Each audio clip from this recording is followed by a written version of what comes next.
மதுரை தண்ணி சட்னி இது எப்படி பண்ணுறதுன்னு பார்க்கலாமா. ஒரு கடாயில் 1 டேபிள் ஸ்பூன் எண்ணெய் ஊற்றிக்கோங்க. 2 பெரிய வெங்காயத்தை பொடியாக நறுக்கி நல்லா வதக்கிக்கோங்க.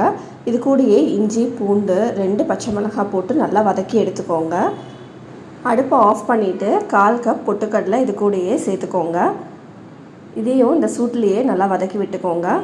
இந்த மிக்சர் நல்லா ஆறுனதும் மிக்ஸி ஜாருக்கு ட்ரான்ஸ்ஃபர் பண்ணிக்கோங்க.